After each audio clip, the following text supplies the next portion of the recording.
The Narrow Path. BD number 5405. June 4, 1952. I want to dwell in you, I want to reign in your hearts, yet with a love that shall fill you with joy. I want to be inside you. This presence of mine also makes you my children, then I will have come to my own and they will have accepted me. All my love belongs to you who live on this earth as my living creations, it cares for you and leads you onto paths which, admittedly, are often stony and laborious to walk. I lead you, and yet again I stand at the goal and wait for you. Thus you have my everlasting assistance and no one can say they have never experienced my help. However, if he does not follow my kind-hearted urging and loving call he will stay behind, and those who follow me will make considerable progress, and they will reach the goal. I myself draw them to my fatherly heart and lead them into my house. The child has found its way home to the father from whom it was separated for an infinitely long time due to its own fault. It finally has found its way back because it entered the only path that leads to me. The path of love.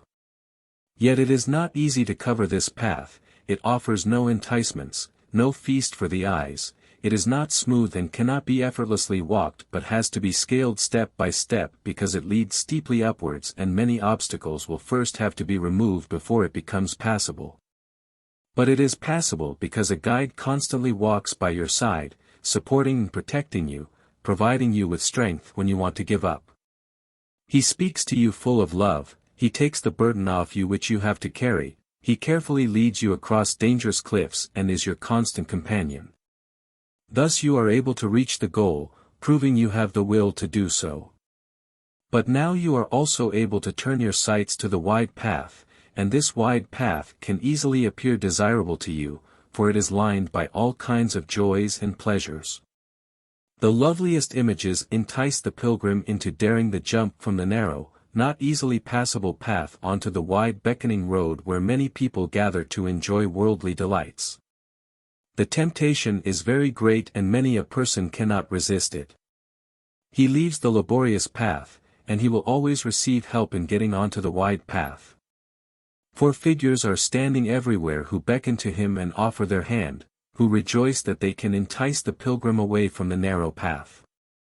The wide path, however, will not lead to the same goal, it leads downwards, as sure as the narrow path leads to ascent.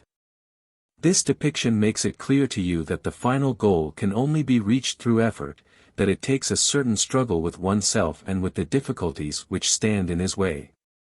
Thus, the human being can only reach the final goal if he takes it seriously, if he ignores all difficulties, if he only directs his eyes upwards where I beckon to him as a most glorious goal. Then I myself will carry his feet across the obstacles, then he will not see them but keep his bright gaze on me as I extend my hand for him to hold on to, which lead him to the end of the path. But how different is the life of those who walk along other paths. How many joys and worldly pleasure can one person show, and how much deprivation, affliction and tribulation the other. One person's days are shaped full of variety, whilst the other only sees his and other people's hardship, and apart from his own he also carries his fellow human beings' burden because he is impelled to do so by love. Yet the day of reckoning will come sooner or later, and this will turn out to be as the human being wanted it himself and how he demonstrated his desire. He who strove spiritually, who did not forget about me despite all tribulations but tirelessly walked towards me, will receive spiritual possessions. But those who walked along the wide path will suddenly realize that it ends in the abyss. The abyss will welcome all of them, for they constantly walked the path downwards, which certainly started with the best of intentions but they were soon abandoned, because the temptations dispelled all second thoughts, because sin becomes rife where my adversary is able to influence people's souls. And the wide path has been laid out by him with the objective of ruining people. And thus you humans are enticed by two powers, and you can make your own decision, you can choose yourselves whom you want to strive for. You can become my children, but you can also remain his children. This is the decisions you humans have to take on earth. It is an extremely responsible decision, for it determines your whole eternity. This is why each of the two ruling powers sends out his messengers. There will be no one walking the wide path who will not encounter people who warn and admonish him, for they stand by the wayside, they know the Lord who alone can offer salvation, and this realization stimulates them to also inform their fellow human beings and to lure them away from the extremely dangerous wide path. Influencing these travelers such that they will leave the wide path and join the pilgrims on the narrow path is rarely successful. The latter, however, are seized by my love and mercy, and I make their ascent easy for them because they rose above themselves. And a glorious crown is beckoning to the victors. They will be the first because they possess my whole fatherly love, which I also wanted to give to the others but had to experience their rejection. For anyone who walked the wide path walks without me. Because the love of the world smothered all love for me and other people, and the gulf cannot be bridged without me.